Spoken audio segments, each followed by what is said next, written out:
अशहदु अन्ना मुहम्मदुर रसूलुल्लाह।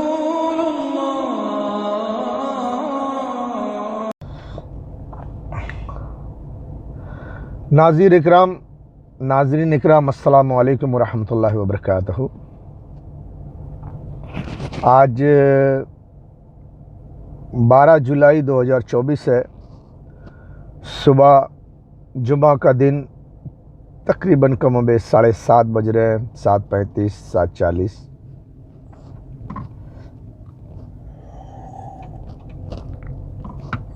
आज फिर भी वही मौजू है। अब यहाँ से मैं थोड़ा सा टर्न करूँगा आज से कि मुसलमान कौम की बेटियों को अपने लिबास सुधारना चाहिए, क्योंकि वजह यही है कि जब तक मुसलमान कौम की बेटियां अपना लिबास नहीं सुधारेंगी, मुश्किल है कि तब तक मुसलमान को उरूज मिले। क्योंकि मुसलमान कौम जब तक अपने गुनाहों से तौबा नहीं करेंगे, अल्लाह तबारक व तआला मुसलमानों को उरूज नहीं देगा। बहुत सारे मुसलमानों को ये पता ही नहीं कि हमारी ख़ता क्या है जो हमको ये सज़ा दी जा रही है, कि जगह जगह मुसलमान कौम की बेटियां गायब हो रही हैं, उनकी इज़्ज़त पे हाथ डाला जा रहा है, उन्हें मारा जा रहा है, कत्लेआम किया जा रहा है, घरों पे बुलडोज़र चलाया जा रहा है, मुसलमानों के दुकानों पे बुलडोज़र चलाया जा रहा है, मुसलमानों के मदरसों पे बुलडोज़र चलाया जा रहा है, मुसलमानों के मस्जिद पे बुलडोज़र चलाया जा रहा है और मुसलमानों को मारा जा रहा है, पीटा जा रहा है। इल्ज़ाम भी मुसलमानों पे लगाया जा रहा है कि ये बुरे हैं और मुसलमानों को ही पकड़ के जेल में ठूसा जा रहा है। तो ज़रा सोचो मुसलमानों और मुसलमान कौम की बेटियों की, आखिर तुम पर ये जुल्म क्यों हो रहा है? क्यों तुम उस झाँच की तरह हो जो बहते हुए समंदर में, नदियाँ में एक झाँप रहती है, जिसे साबुन के झाँप बोलते, झाँच बोलते, क्या बोलते, और जो साबुन का फेना होता है ना, वैसे जब दरिया में पानी बहता है तो उसके साथ हल्का हल्का फेना होता है। वो चाहे दरिया बड़ी हो, चाहे समंदर हो, चाहे दरिया छोटी हो, पानी के साथ पानी के ऊपर पर बहते चले जाता है। वो पानी जिस तरफ चाहता है उसे बहा ले जाता है। नबी सल्लल्लाहु अलैहि वसल्लम ने भी फरमाया था कि मुसलमान कौम उस वक्त पानी के झाँच के बराबर हो जाएंगे। वो जो पानी का फेना होता है उसको क्या बोलते हैं पता नहीं, जुबान नहीं पलट रही है। झाँक ऐसा कुछ बोलते हैं। बहरहाल एकदम कमज़ोर, एकदम बेबस, मजबूर, और मुसलमान कौम को मैं तो ये कह देता हूँ कि बुज़दिल, डरपोक, नामर्द हो चुके हैं बिल्कुल। क्यों? उन्होंने अल्लाह के दीन को छोड़कर दुनिया को पकड़ लिया है, दुनिया से मोहब्बत कर ली है। बस मुझे फ्लैट मिल जाए, बंगला मिल जाए, अगर एक बंगला है तो दूसरा और एक बंगला हो जाए, बेटे को बंगला है तो एक बेटी को भी बंगला बना के दे दूं, बड़ी बड़ी दौलत हो जाए, बड़ी जागीर है, जितना है उतना कम है। जिसके पास है, जिस गरीब के पास नहीं है तो नहीं है, लेकिन जिसके पास है उसके लिए कम है। तो मेरे दोस्तों, दौलत कमाने में लगे हुए और तुम्हारी औरतें बेहयाई में, लड़कियां अय्याशी में, और अपने आप को बहुत पढ़ी लिखी समझती हैं। वो जो पढ़ लिख कर बड़ी हो गई हैं, ग्रेजुएट हो गई हैं, वो समझती है कि मैं जी बड़ी पढ़ी लिखी हूँ, बस मेरे जैसा अक्लमंद और दानिशमंद कोई है ही नहीं। वो भूल गई हैं कि तुम्हारी करतूत की वजह से ही अल्लाह का अज़ाब आया, जिससे कि तुम्हें उठा कर ले जाते हैं, तुम्हारी इज्जत लूटते हैं, तुम्हें तबाह बर्बाद कर देते हैं, कैद में भी कर लेते हैं, लेकिन तुम्हारी कौम कुछ नहीं कर पाती। तुम्हारे माँ बाप तुम्हारी इज्जत आबरू की हिफाजत भी नहीं कर पाती, और तुम चीखती चिल्लाती रह जाती हो। आखिर क्यों? बहुत पढ़ी लिखी हो ना, सोचो।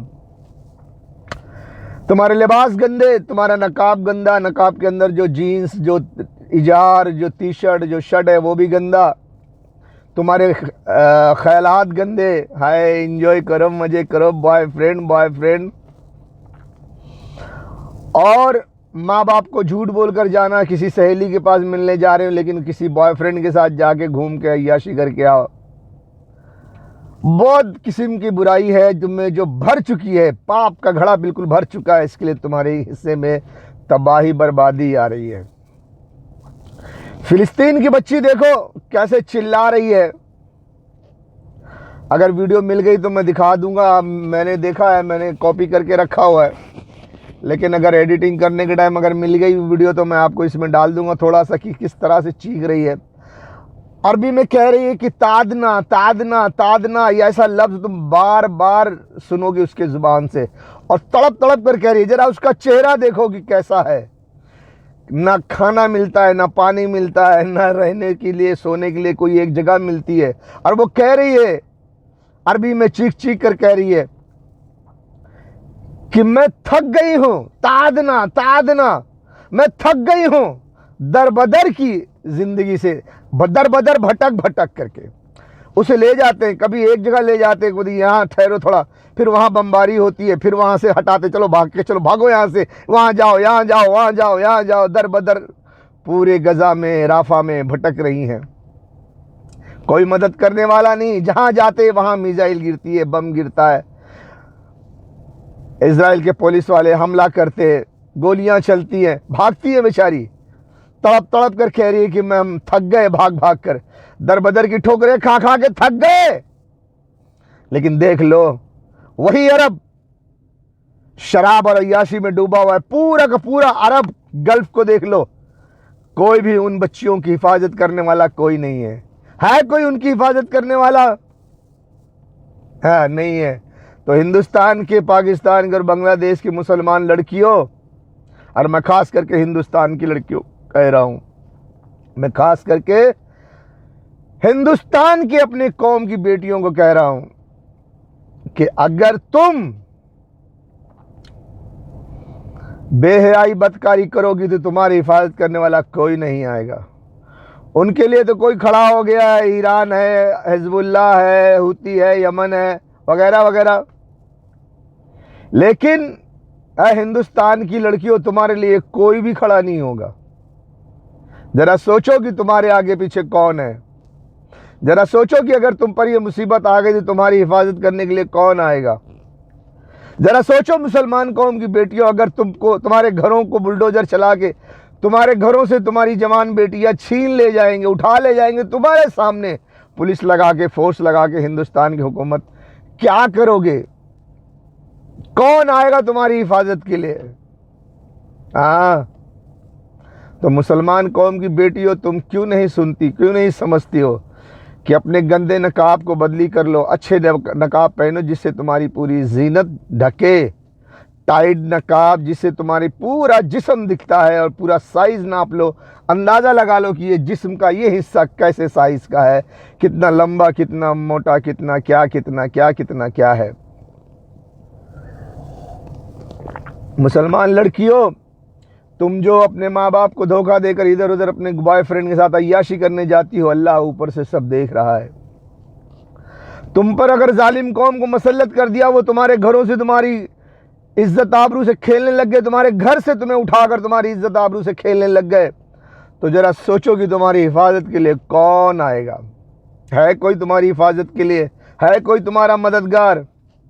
वैसे तो चंद साल पहले, तकरीबन 15 साल पहले, मुसलमान बड़े नारे लगाते थे, पीर साहब का दामन नहीं छोड़ेंगे, हजरत साहब का दामन नहीं छोड़ेंगे, वो हमारे पीर साहब बड़े लंबे चौड़े हैं, वो बड़ी हस्ती वाली है, ऊंची हस्ती वाली है, बड़े पाक दामन, बड़े पीर, बड़े हजरत।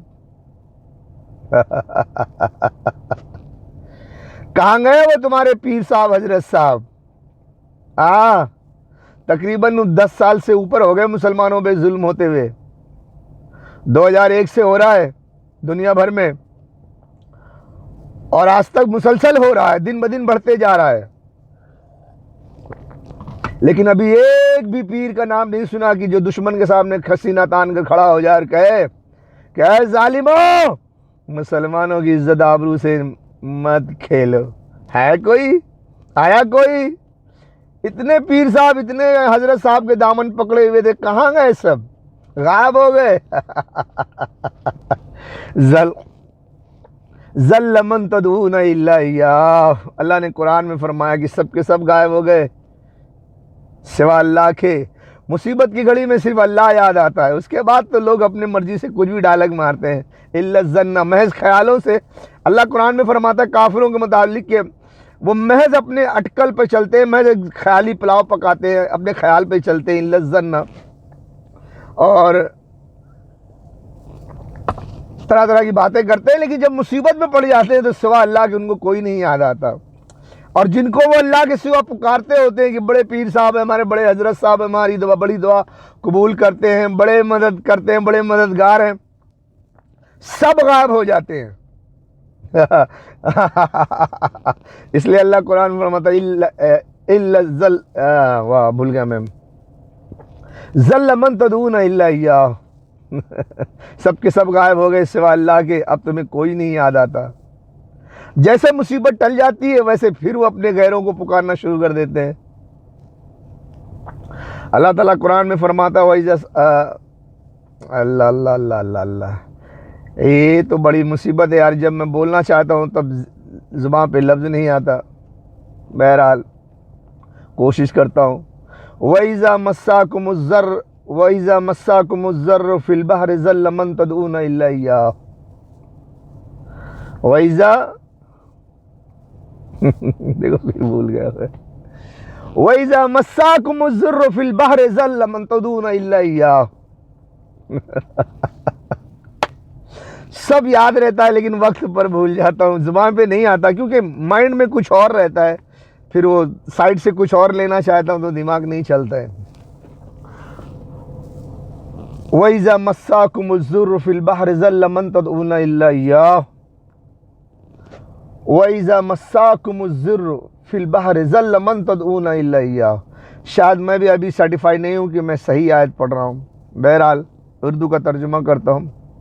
अल्लाह फरमाता है कि जब हम इनको दरिया में तकलीफ़ इनको पहुँचती है तो ये सब के सब गायब हो जाते हैं, सिर्फ अल्लाह को खालिस करके पुकारते हैं।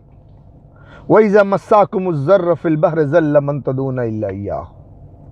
जब समंदर में, दरिया में, लोगों के ज़माने में, उस ज़माने में जब कश्ती डूबने लगती थी, काफिरों की कश्तियाँ जब समंदर में मछली पकड़ने जाते या सफ़र करते डूबने लगती थी तो वो सिर्फ अल्लाह को पुकारते थे कि ऐ अल्लाह तो हमारी मदद कर।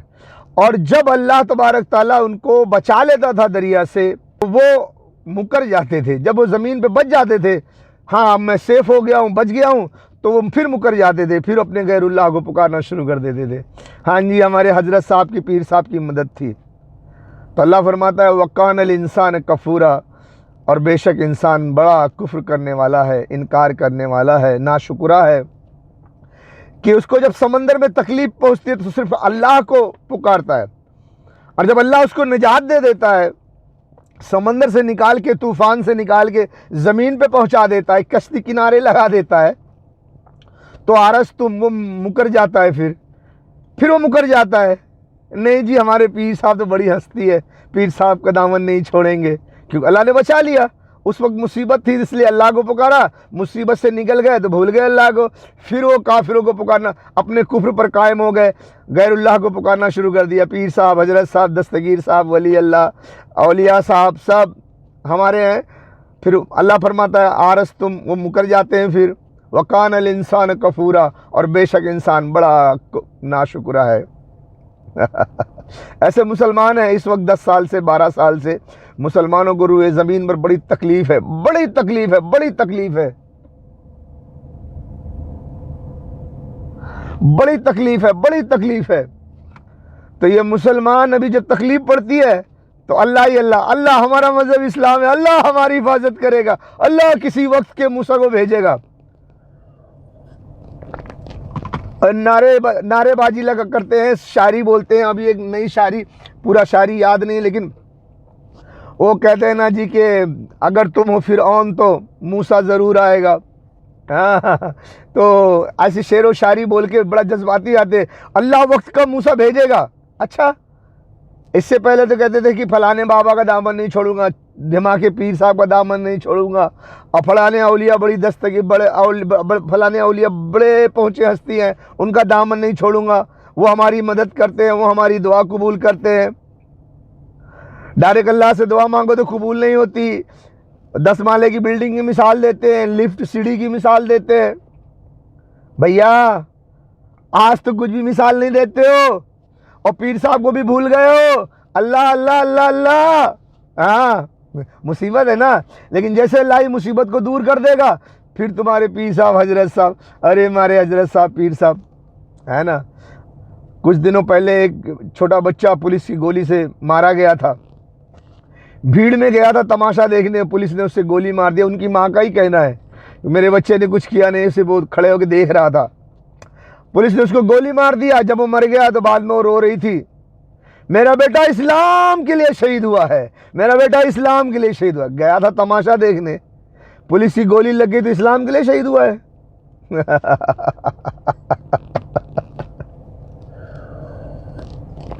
तो है मुसलमान कौम के लोगों, वो नौबत ना आए कि तुम सफ़े हस्ती से मिट जाओ और तुम्हारी कौम की बेटियां बाजार में बैठ जाएं और ये मुसलमान कौम सड़ सड़ कर मरने लग जाए। और मुसलमान इन लाशों को, गोश्त के टुकड़ों को देखकर तुम्हें गैरत क्यों नहीं आती?